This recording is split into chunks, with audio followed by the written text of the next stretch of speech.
creating an e-learning course, or actually, as Graeme points out here, before you're creating an e-learning course. Graeme, over to you.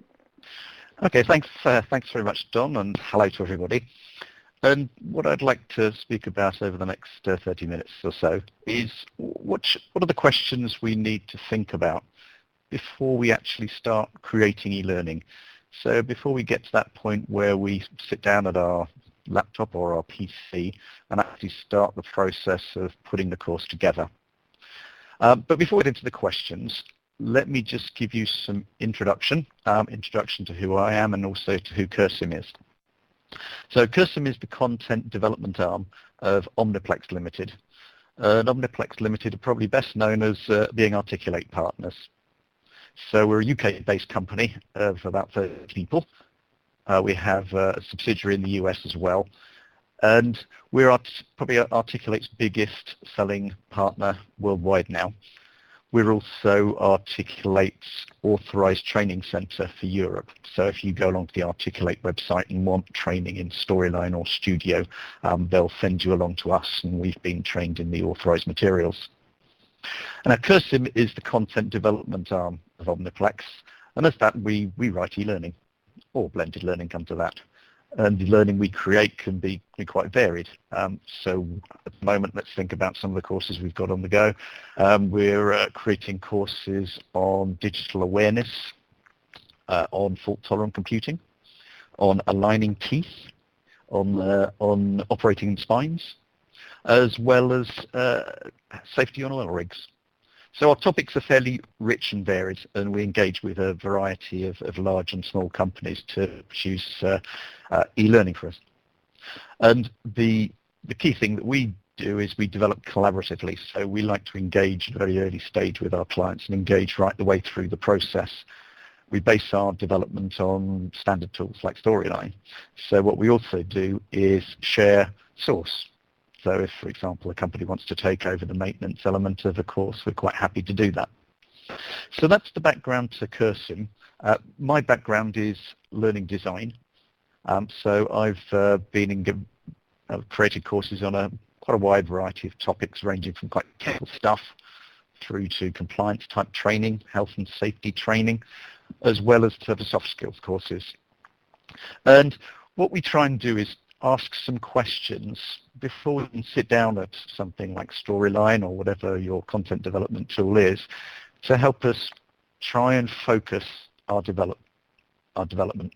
And the questions we ask really are designed to minimize the time we take developing, to stop us redeveloping stuff, and really from the immediate inception of starting to develop, we're developing something that's focused and we know what it's going to deliver.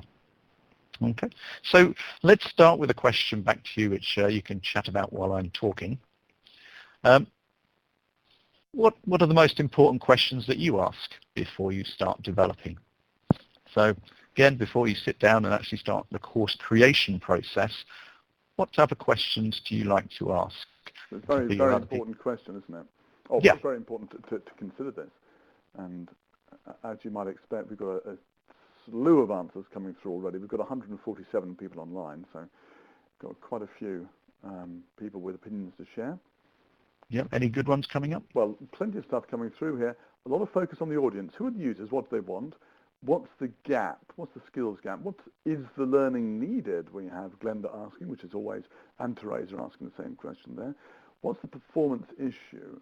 But a lot of focus on who the audience is. Pooja says audience, topic, objective. Yep. And Uwe asks what's the audience as well as what's the learning objective. So a lot of focus on the audience. But Dave asking a question which of course is always going to come up: how much will it cost? Florencia asks what's the business requirement. So there's a range of stuff here, a range of questions. But I think what we might want to expect to focus on, and Steve T is saying, what behaviours do we want to change? Yeah, I mean, in answer to how much it's going to cost as a commercial organisation, we obviously respond with how big is your budget. But yes, some great questions coming through, and it's what warms my heart is that people are talking about audience and learners, which from a lot of learning I've seen, I think it's fair to say that the training that's produced isn't necessarily focused on the learner. So where do we start? Let's look at our first question that we like to ask. And our first question is, well, why are we creating this learning? Any learning need has some type of genesis, has some type of origination. It could be some board level discussion where they've identified some type of performance gap in people's capabilities. It might be a legislative requirement. There might be some compliance requirement. And usually when the original idea comes about, that's pretty well clearly stated. However, by the time it gets down to a point where people are actualizing the learning, we're actually creating the learning, that message may have been lost. So really the first question we want to just reiterate and just agree on is, well, why are we creating the learning? What's the organizational need for the course? And that organizational need can come in a variety of different flavors. It could be, for example, a productivity measure. It could be some type of compliance issue where the implications of non-compliance are very substantial on the organization. Alternatively, there could be some type of efficiency measure. It could be an attitudinal change, or it could be purely revenue. For example, I want to increase cross-sales streams by 15%, or I want a 20% reduction of accidents in the warehouse. So our organizational reasons can come from a variety of different sources. So I guess another way of asking this question is, what would be the effect on the organization if we didn't create the learning? So if it's hard to find the reason why we're creating the learning, well, what happens if we didn't do the learning? And if the answer is, well, not much, then we probably really need to examine the whole rationale of why we're actually undertaking this training. But the reason for asking these questions is not only does it provide a nice focal point for what's the key aim of the course, but more importantly, it provides us some thought about how we're going to measure success. So once we've deployed the learning, how are we going to say that course is successful? Now, if we just purely define it in terms of learning outcomes, that may not necessarily feed back into an organizational outcome. For example, I could, as a learner, take a course and suddenly be phenomenal in meeting management. However, in an organization, if I'm not going to manage any meetings, there's no organizational benefit. So the organizational need doesn't necessarily correspond to the learner need. And the organizational need is a higher level need where we're really talking back to the benefits for the organization. And you're probably all very familiar with Kirkpatrick. He proposed a 4-level framework for assessing learning, where we're starting off with level 1, where you're assessing actions to the course. So did they like the course? Did they find it useful? Then we go through level 2, where we're actually trying to measure the improvement in knowledge or skills. Then level 3, we're actually looking at, well, was there a behavioral change? And with this question, what we're really looking at is level 4 of that Kirkpatrick framework. So what organizational measures benefits resulted from the training in terms of productivity, efficiency, sales, revenue? And we may have some inbuilt immediate ways of measuring that. So we may have things like a revenue figure, an efficiency or productivity figure. An alternative source may be the staff surveys. So say, for example, we want to improve the objective setting of an organization. So we may look at some attitude towards appraisals that are represented by a survey figure. Alternatively, we may have to go out and find some measure of that organizational benefit. So part of our course may actually be, well, let's measure attitudes now or some other aspect, and then post-training. So answering this question helps focus on material and also gives us some measure of success. So when it comes to budget setting for next year, we can actually point to some tangible organizational benefits that have occurred as a result of our training program. So let's move on to one question which already came up in the which I think is an excellent question, which is, who are my learners? Now, frequently in e-learning, the answer comes back when you ask this question is, well, it's everybody. So I've got to deploy this course to all 10,000 people in my organization, or in terms of one of the last courses I've been working on, all 500,000 people in an organization. But the problem with the answer everybody, it's not particularly helpful to us in terms of designing our content. It doesn't help us make decisions on different pieces of content. And it also really leads to a situation where e-learning is trying to cover all bases. And I'm sure you've all seen the courses which basically cover every single aspect of a particular topic or agenda, but only 20% perhaps is applicable to you or particular individuals. So rather than asking everybody, we like to try and refine our audience into learner groups. I like to draw a parallel with a thing called market segmentation theory, where market segmentation theory says you build up a profile of different types of consumers for your products, and then you can start targeting messages to them. With learner groups, what we like to do is try to build up ideas of who our different learner groups are. Now, the typical reaction is to say, well, let's try and define that in terms of job roles. So we got managers and we got juniors and we got other people. But more helpfully is trying to determine people in terms of different characteristics. So that may be attitude to learning, that may be existing skills. And by looking at our learner groups, what we're again trying to avoid is that concept of e-learning where one size fits all. It doesn't matter whether I've been in the company 40 years or 4 minutes, I'm expected to sit through the same experience, which again doesn't give people great perceptions of e-learning. So with our learner groups, let's take an example to illustrate this. Let's say, for example, that we want to, we're doing a course on safe handling in the warehouse. So working with my warehouse, my manual handling subject matter expert, I've identified that there's 3 key groups who work within the warehouse, and they are experienced workers, casual workers, and new starts. Having identified these 3 individual groups, I can start to ask questions and try to get to their key characteristics. So our experienced workers, fairly long-term workers, they've had previous training. Not necessarily IT literate because they spend most of their time in the warehouse, but because they have been trained and because they've been doing the job for a number of years, they're probably resistant to learning. However, is the material relevant to them? Well, yes, because studies show that that group is the most susceptible to particular RSI strain. And that group is most likely to have developed poor habits in terms of lifting technique, for example. So that's our experienced workers. Our next group is our casual workers who come into the warehouse and work anything from a day to a month to a defined period. So it could be students leaving college or people on doing a working holiday, for example. So they're temporary workers and they have varying ability. Because they have a tendency to be young, they're fairly IT literate, fresh out of college. But again, they've got slight motivation problem when it comes to doing learning, in that they really want to spend the minimum amount of time learning and the maximum amount of time doing.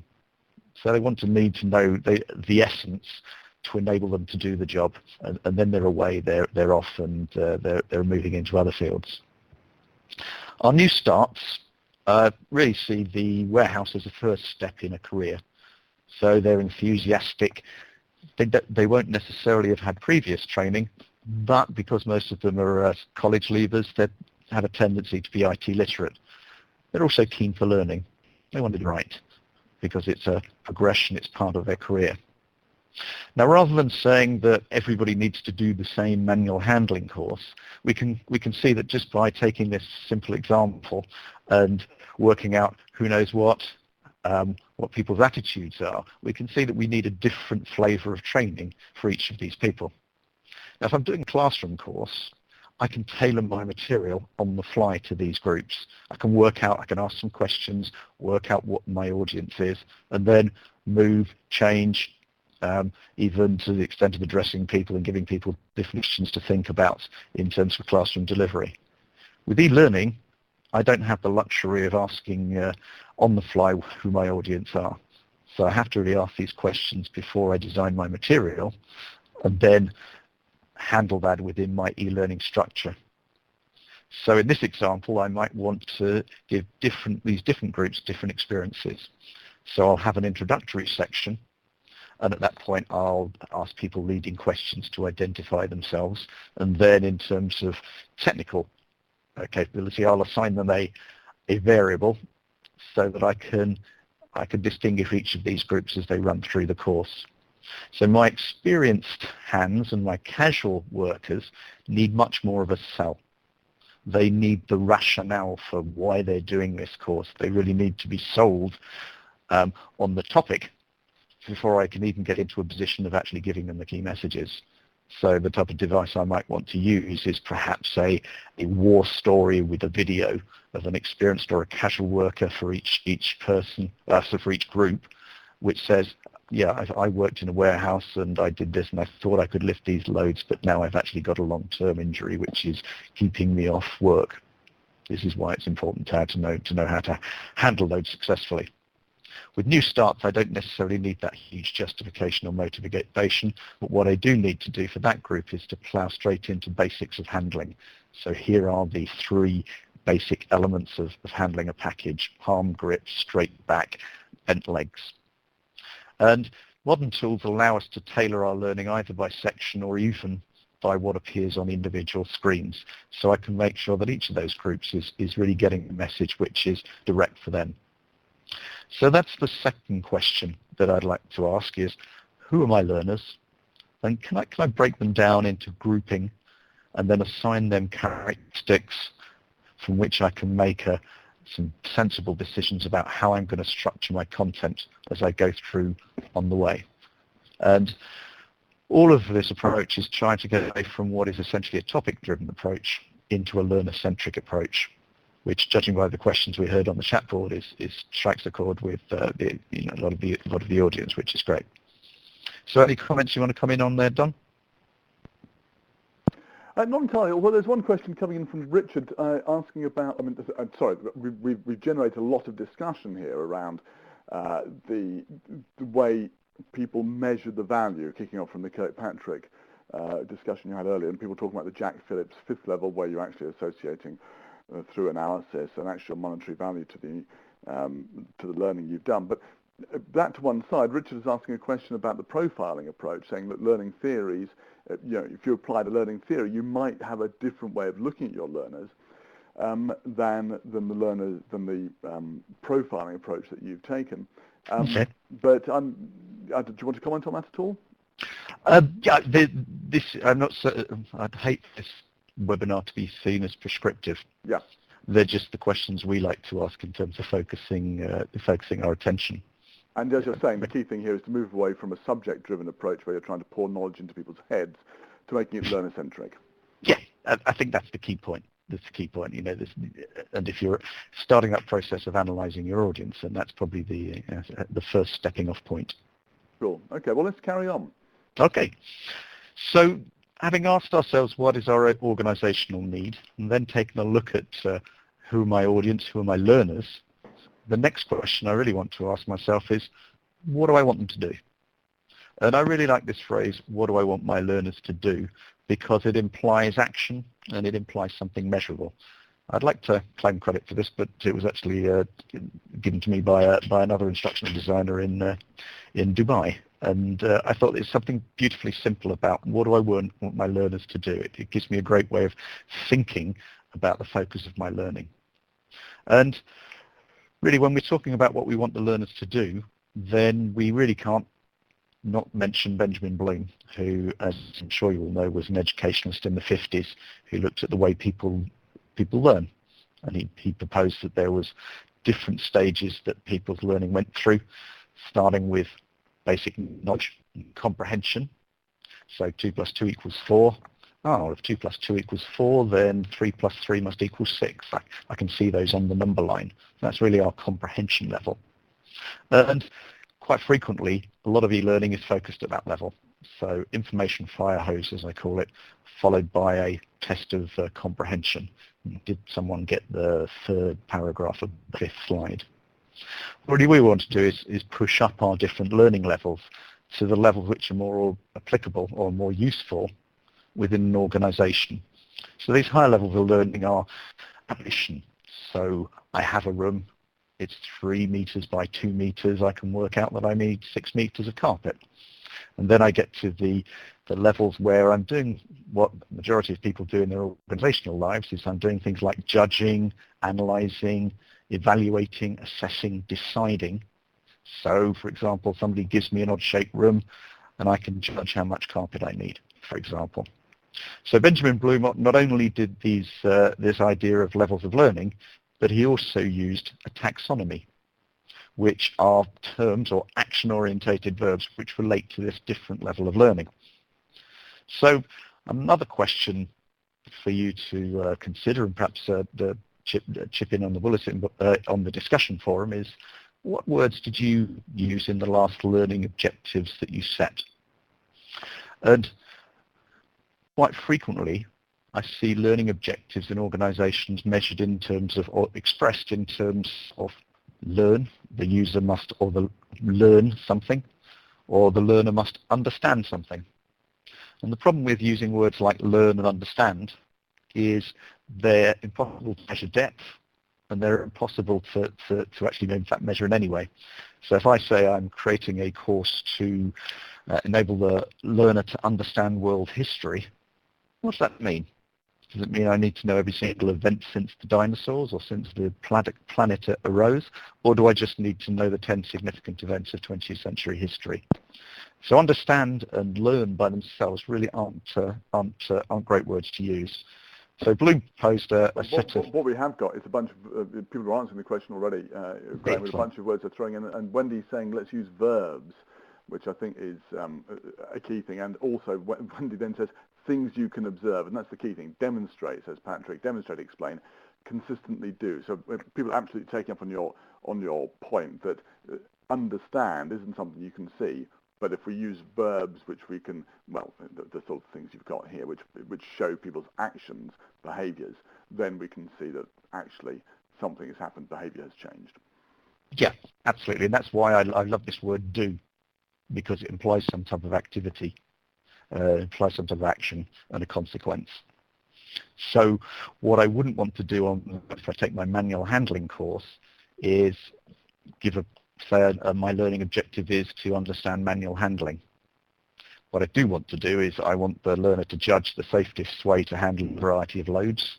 I want them to be able to identify the 3 key elements of correct posture. I want them to choose the correct lifting equipment for outside loads. And quite frequently, like everybody else, I find myself writing an objective and looking at and thinking, actually, I've just used a different form of understand. And I think this is one of the key elements in determining the content, of course, is how we actually express what we want our learner to do. Because if we can express clearly and succinctly and in action-orientated terms what we want the learner to do, it makes the whole process of assessing content and basically slimming it down much more easy. If we have this type of objectives to serve our content, then we get e-learning that's unfocused and tends to be quite lengthy. Because I don't think I've ever in my career been involved in an e-learning course which has too little content. I don't not really ever been in a position of scratching around thinking, God, how am I going to fill this 15 minutes? And part of that is the ongoing dialogue with a subject matter expert. Subject matter experts tend to be incredibly passionate about the topic. They tend to know huge amounts, and they want to try and tell the world about all aspects of their topics. And what we really need is some type of filtering mechanism to help us cut the material down into really the stuff that's relevant for the learner. So a good example of this is something that came a few years ago, which was the Freedom of Information Act. And that's, as you probably know, is an act in the UK which sets a duty of disclosure to any public sector body. So if you go to a local council or a national organisation and say, I want to see all emails, for example, that relate to this topic for this time period, that public sector body has a duty of disclosure to give you those emails unless there's some overarching security or data privacy issue. And at the time I was working in a public sector body, and the person in charge of implementing the Freedom of Information Act said, look, we've got to train all the 2,500 people in this organisation about the Freedom of Information Act. And he gave me an 80-page PowerPoint and said, oh, create some e-learning from that, which probably is not an unusual request for anybody who's been involved in creating e-learning.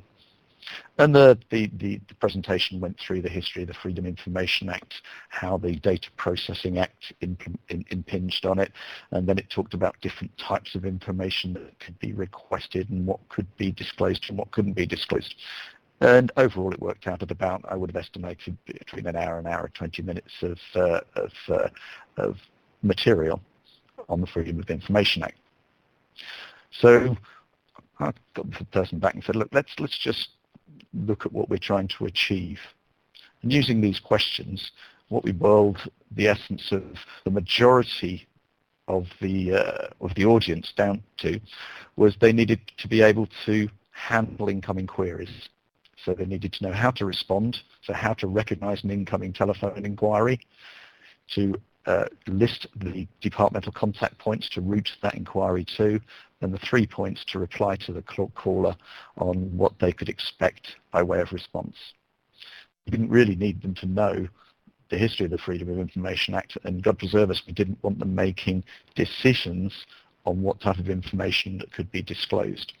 So from a large topic-driven approach, we boiled the essence down to a much smaller set of key learning objectives where we were actually focusing on what we wanted the learner to do. Okay, so that's an example of this section. So once we've written down what we want the learner to do, I guess the next stage is thinking about, well, how can I tell where my learners have got to kind of reached the level or reached my objective?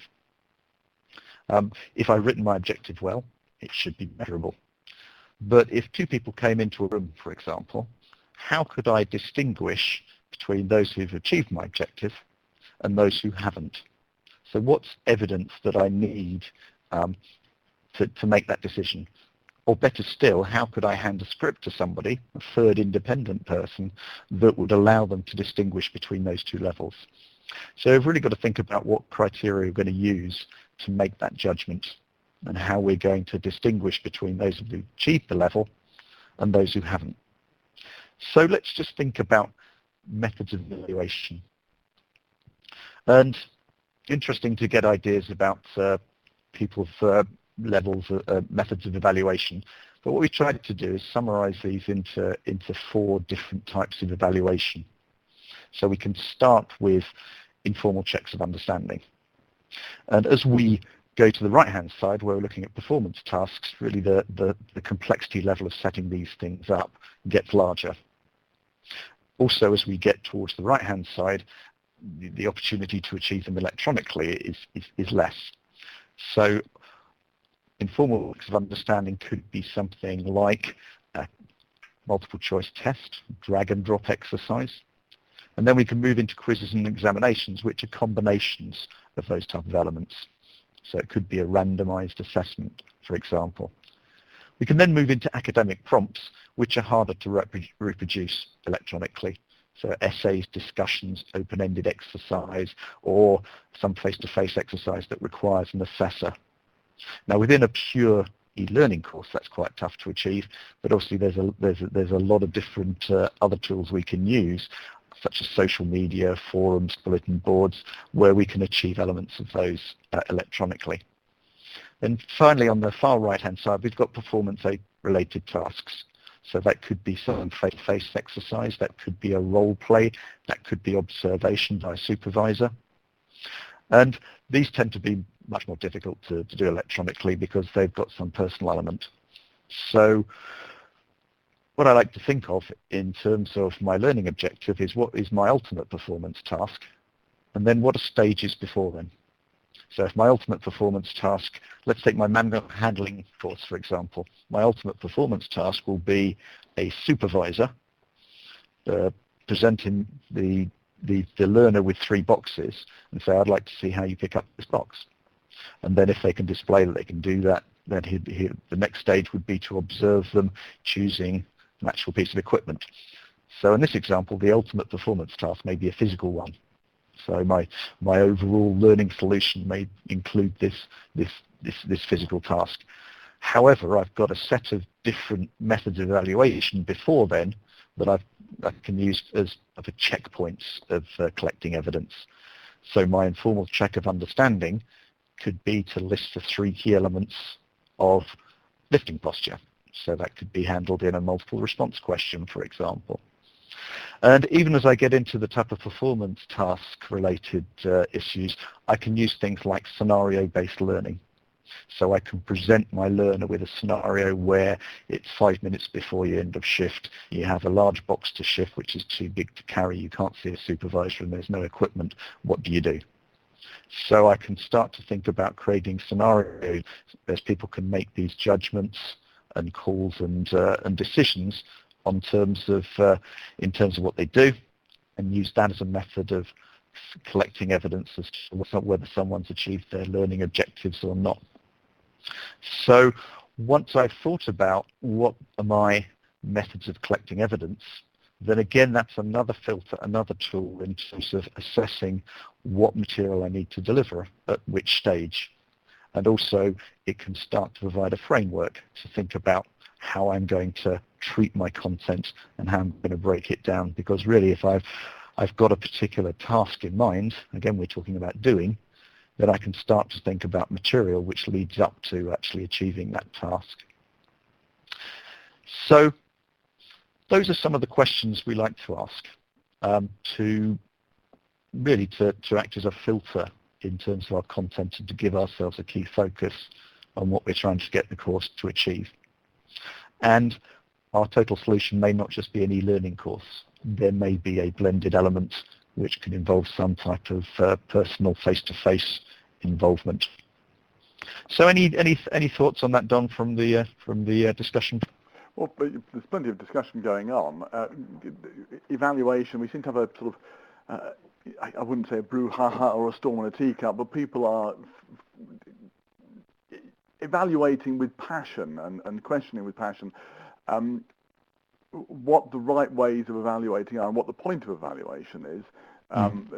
Trying to check the concepts, for example, around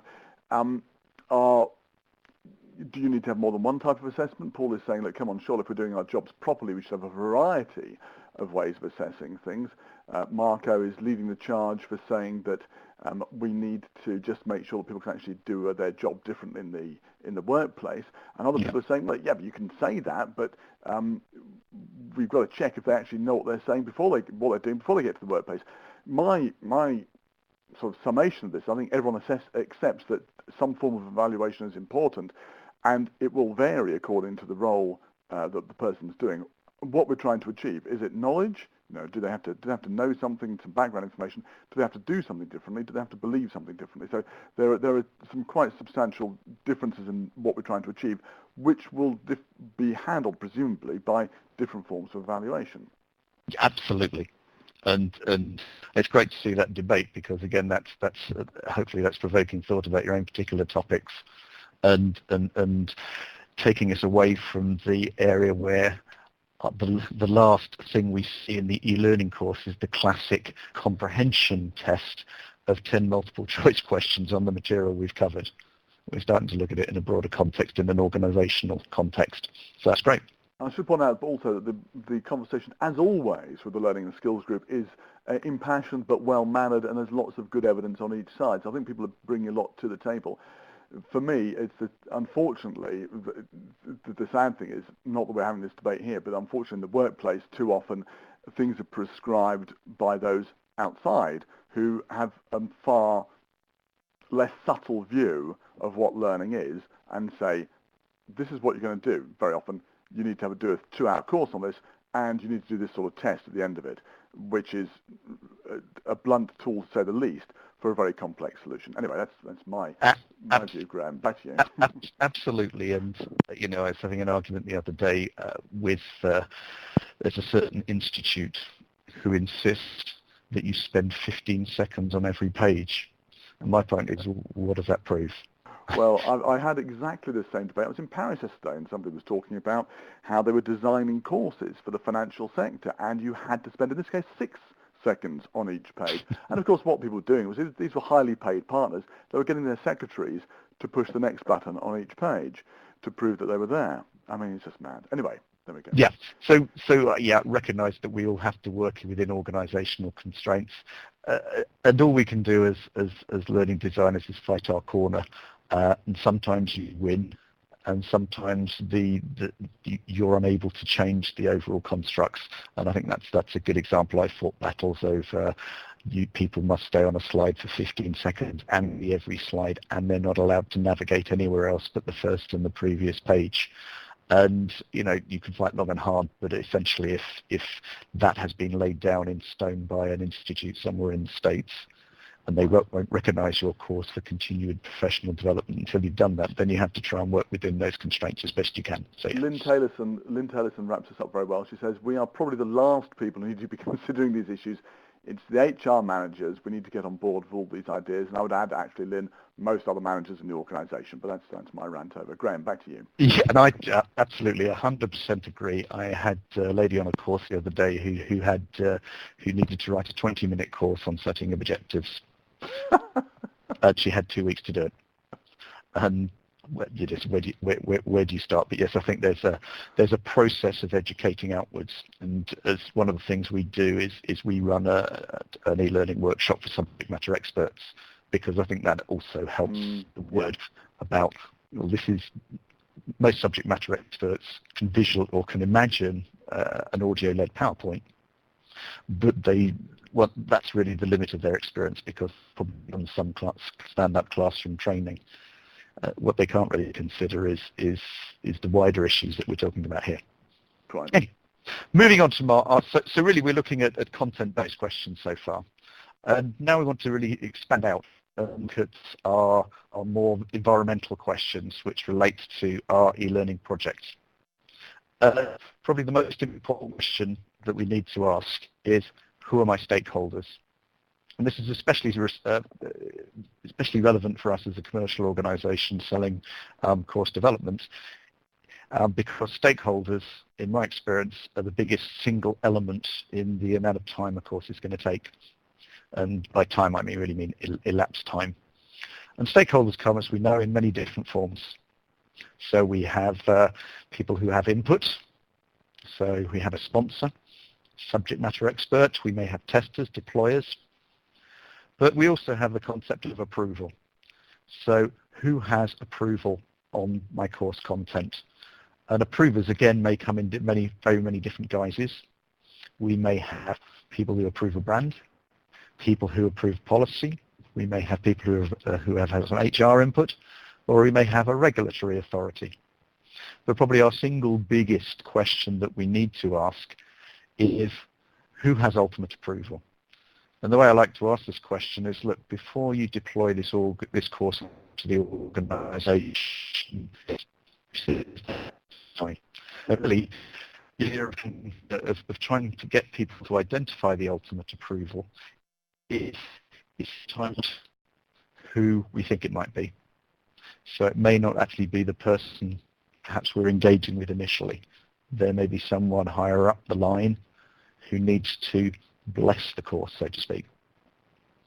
And it's important to get all of these people involved at an early stage. Graeme, if we've had a call, just a note here from Alec, and your audio seemed to drop there completely. You were talking about the necessity of the imprimatur, as I call it, this papal seal of approval at some point. So can you just go back over that last bit again? Yeah, sorry if people missed that bit of audio. But I think the most important question is to ask is, who has ultimate approval? Yeah.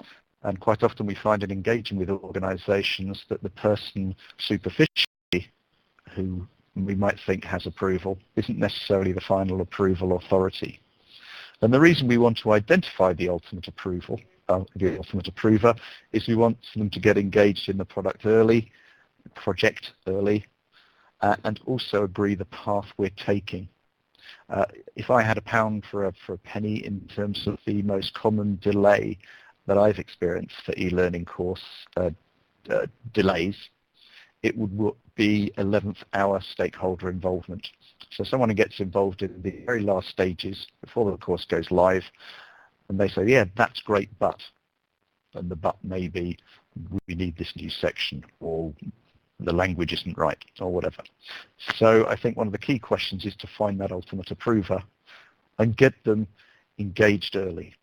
Now, Helen has just raised a question, which I think, I don't normally interrupt, but this is a very good question.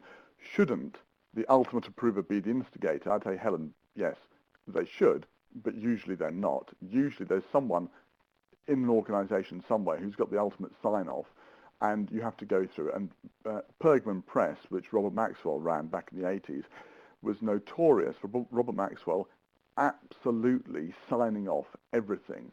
So it had to go for his sign-off. And obviously, in this large organisation, people had to do their jobs, but then it had to come up to Maxwell to be signed off. And of course, with him, there was always something that had to be changed. Very often it was a colour. That's the wrong colour. I want to change that to something else. Once he'd had his little bit of say, then it could be improved. So unfortunately, the reality is somebody usually is going to have to sign something off. Is that your experience, Graeme? Absolutely. I mean, we tend to have a project sponsor, probably high level somewhere within a level of management. We have the person who's probably the project coordinator, who's got the day-to-day contact. But quite often there's a level above the project sponsor who has to provide some type of blessing on the course before it goes live. And the last thing we want to do is be a week before go live and have that person do their first review of the material for obvious reasons. So we want to involve them early. We also want to set expectations with all of the big old project. So how much SME time are we going to need, for example? And subject matter experts are busy people. They tend to have full-time jobs. And it will change getting them from parts of the project. The stage development process, in which you could equate the perhaps between needs. Sorry, Graeme, we're having real trouble with the audio. Suddenly just, it's getting very choppy. I wonder if you could possibly cut out and dial back in, just using, if you could dial in with your mobile for the last 15 minutes, it's going to be a bit better because it's suddenly got really inaudible. Okay.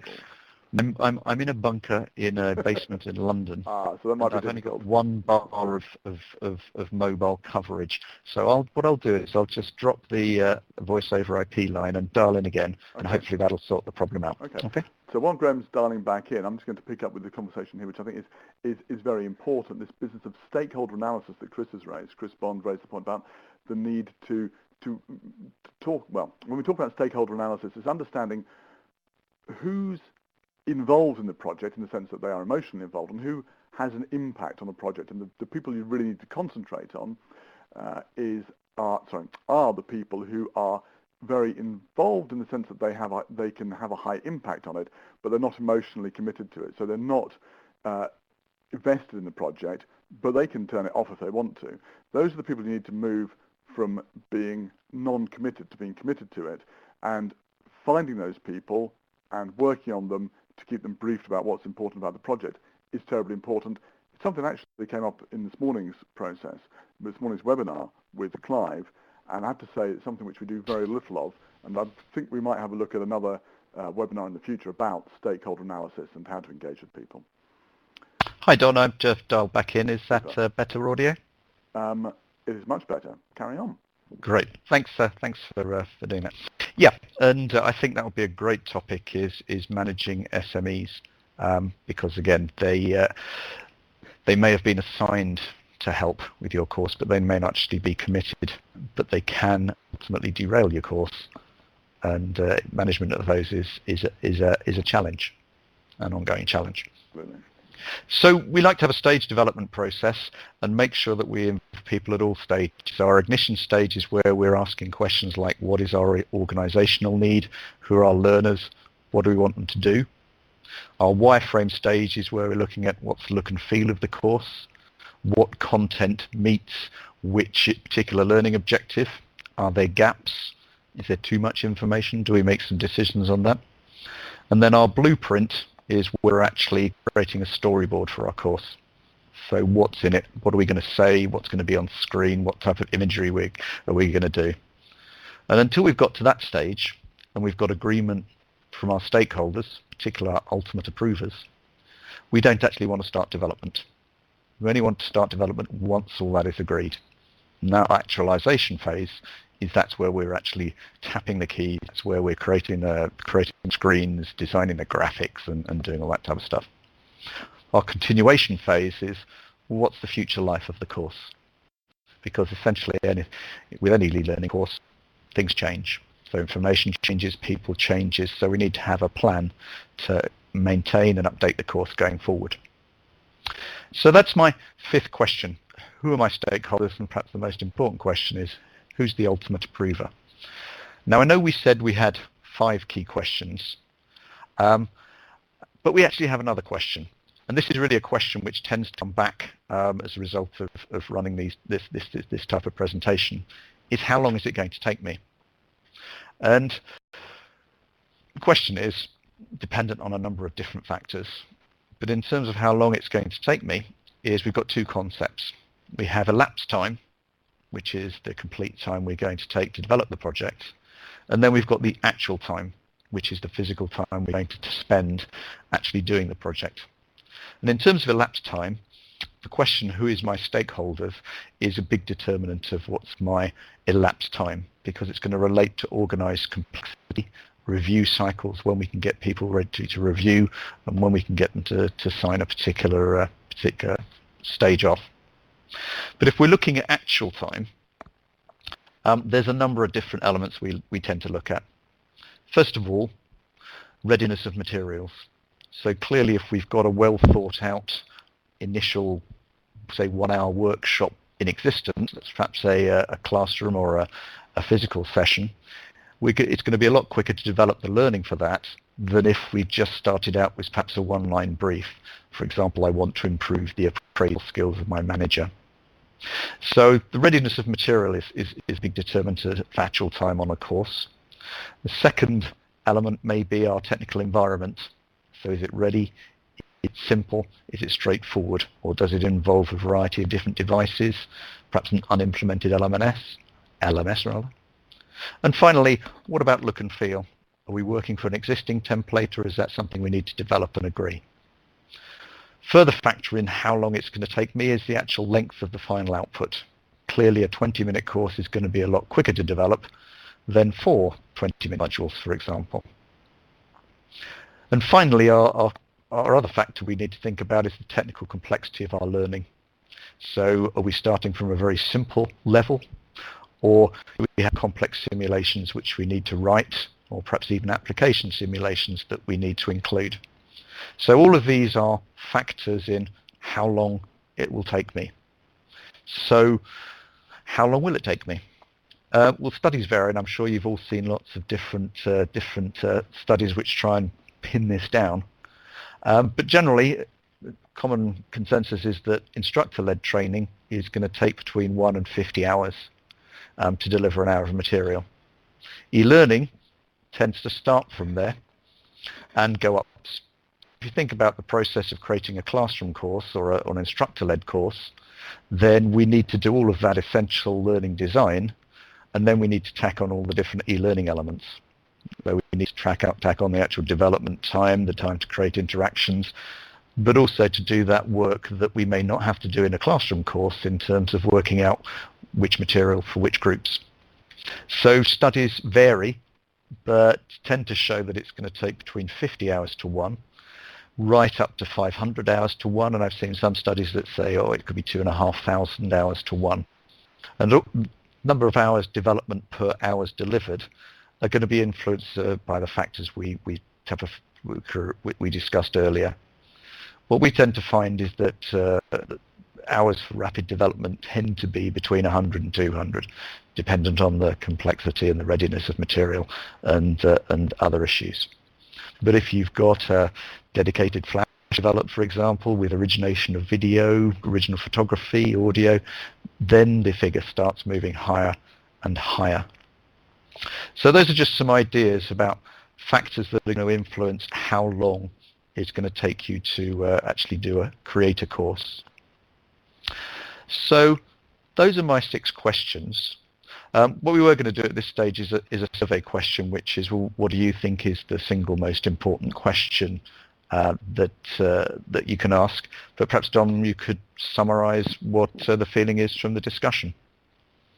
The feeling is, thank you for throwing me that curveball. The feeling is that we need to be further involved right at the start, and that what you've highlighted here, and I love the fact that the title had the word before in it, that we need to be involved early on in the process of design.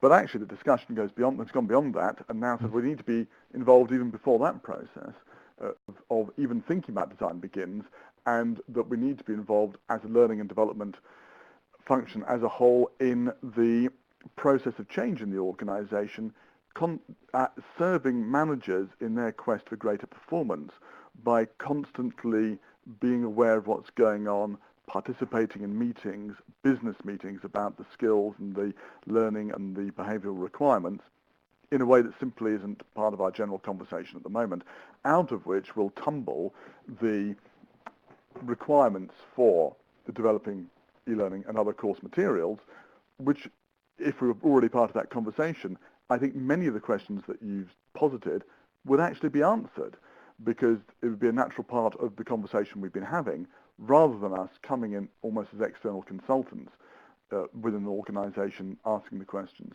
Does that make sense? I think it doesn't, and having worked internally in organisations and worked externally, I think we've got the right as an external organisation to perhaps ask some questions that it's more difficult to ask if you're internal. Yeah, and you're given a set of parameters, whereas we can double challenge some of those parameters and if necessary, go back to some questions, and sometimes we have to say we don't think that's achievable. But in answer to your question, what's the most important question? Helen and Pooja both say the same thing, which is basically, Helen says question 4, especially if it's the first question asked, and so how can I tell if my learners have done it? And Pooja says the question remains, what do I want my learners to do? Do, as you say, being the emphatic verb that we focus on. What's the behaviour that we're changing in the sort of training that we're talking about here?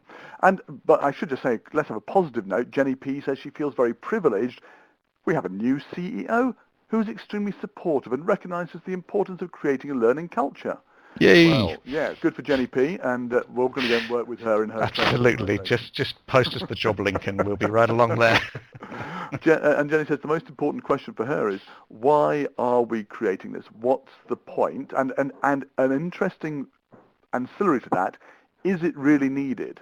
Are we recreating the wheel? And that's something that came up actually earlier on when we were talking about the questions, is whether the tools already existed to do this stuff, whether the actual material already existed, whether the thinking already existed, because all too often, I saw a great piece recently by Josh Bernstein talking about some work that's taking place at Carnegie Mellon, the Bank of New York Mellon, and they have a new chap in, David DeFilippo, and he's gone across it and he's discovered that they have, as is so often the case, a vast surplus of training taking place in a very disorganized way. So I think that those questions are terribly important. Yeah, absolutely. I mean, I think that's a good topic perhaps for a future seminar, is curating the existing learning available in an organisation. And I think the larger the organisation, the bigger the challenge on that. Okay, now look, Olaf's come back to you with a question. Question 1, he says, why is an external professional creating this material at all? Why don't the learners create their own course? I think it's a fair question to ask. Do we ever consider that as to whether material may already exist or should already exist that learners can create themselves? that in terms of can the learner create their own learning? I'm not quite sure on the accent to that question. Well, why don't people either create their own ad hoc resources, or why don't they create their own course? Is it possible to create a quick and dirty course, which is more, which will do the job well enough? Yeah, I mean that's a good debate in terms of how learning takes place in the workplace, which is quite a large topic. It's a reasonably large topic, given we have 1 minute left. Alan Brown, though, has summed up very nicely. He says, we create rapid internally and get bells and whistles externally. Seems like a decent approach. And actually, I know lots of organisations that they actually split up into thirds. So a third very rapid stuff inside, a third user-generated, a third rapidly created using templates, and the third externally outsourced for very high-quality materials. Yeah, and the rationale behind Cursum as an organisation is we recognise that an awful lot of our customers want to do elements of it, and our philosophy is, well, we'll fit in with whatever you want to do. So if you need help, for example, on the learning design stage, we can help you there. If you need more horsepower, say on the storyline development stage, for example, we can help there. So that's very much our philosophy, less the cradle to grave supplier client type of relationship, and more of recognizing that organizations are skilling up in terms of what they can do. Indeed, a really important corollary to add. And of course, we should also say that quick and dirty is fine as long as it's recognized as such. When people start to spill over into producing other materials, they do lack the expertise and the skill they'll need to do something which is more substantial. Lots of people now saying that thank you, says Morrow. I'm now running to a meeting. Steve T has to duck out. I'm now going to have to say thank you very much. Look, we've got a whole bunch of stuff there on the how to get in contact with Graeme via Cursum or Omniplex.